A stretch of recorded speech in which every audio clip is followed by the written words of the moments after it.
ಭ್ರಷ್ಟಾಚಾರದ ಸಂಪುಟ ಇದು, ಭ್ರಷ್ಟಾಚಾರಿಗಳ ಸಂಪುಟ, ಪೇಮೆಂಟ್ ಸೀಟುಗಳ ಸಂಪುಟ ಇದು.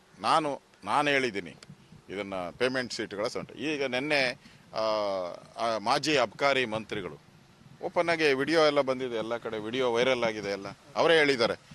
ಕೇಂದ್ರ ಕಾಂಗ್ರೆಸ್ ನಾಯಕರಿಗೆ ದುಡ್ಡು ಕೊಟ್ಟವ್ರು ಯಾರ್ಯಾರು ದುಡ್ಡು ಕೊಟ್ಟಿದ್ದಾರೋ ಅವ್ರು ಮಂತ್ರಿ ಆಗಿದ್ದಾರೆ, ನಾವು ದುಡ್ಡು ಕೊಟ್ಟಿಲ್ಲ, ನಾವು ಮಂತ್ರಿ ಆಗಿಲ್ಲ, ಓಪನ್ ಆಗಿ ಹೇಳಿದ್ದಾರೆ.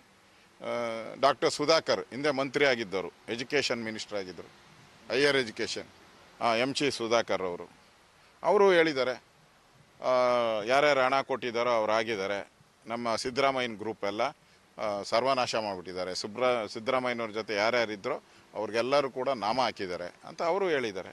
ಮತ್ತು ಪ್ರತಿಯೊಬ್ಬರು ಪ್ರೊಟೆಸ್ಟು, ಈಗ ಲೇಔಟ್ ಕೃಷ್ಣಪ್ಪ ಅವರು ನೋಡಿದ್ದೀರಾ, CM ಪೋಸ್ಟ್ಗಳಿಗೆ ಎಲ್ಲ ಕೈಯಿಂದ ಏನೇನೋ ತಗೊಂಡು ಹೊಡಿತಾ ಇದ್ದಾರೆ. ಅದೆಲ್ಲ ಬರ್ತಾ ಇದೆಯಲ್ಲ.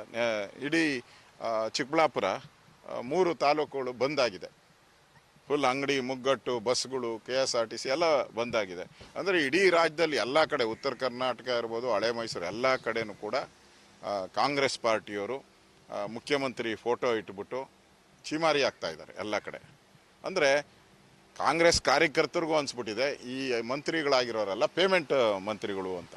ಇದನ್ನು ನಾನು ಹೇಳ್ತಾ ಇಲ್ಲ, ಕಾಂಗ್ರೆಸ್ ಪಾರ್ಟಿಯವರು ಹೇಳ್ತಾ ಇದ್ದಾರೆ, ಕಾಂಗ್ರೆಸ್ ಪಾರ್ಟಿಯ MLAಗಳು ಹೇಳ್ತಾ ಇದ್ದಾರೆ.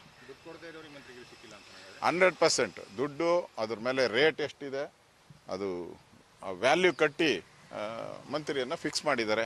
ಇದನ್ನೆಲ್ಲರೂ ಹೇಳ್ತಾ ಇದ್ದಾರಲ್ಲ. ನಾನು ಯಾರೇ ಕಾಂಗ್ರೆಸ್ MLAಗಳನ್ನ ಕೇಳಿ ಅವರೆಲ್ಲ ಹೇಳ್ತಾ ಇದ್ದಾರೆ, ಕಾರ್ಯಕರ್ತರು ಹೇಳ್ತಾ ಇದ್ದಾರೆ. ನಿನ್ನೆ ಕಾಂಗ್ರೆಸ್ ಆಫೀಸ್ ಮುಂದೆ ದೊಡ್ಡ ಪ್ರತಿಭಟನೆ ನಡೆದೋಗಿದೆ. ಅದರಿಂದ ಇಲ್ಲಿ ಮುಚ್ಚುಮರೆ ಪ್ರಶ್ನೆನೇ ಇಲ್ಲ.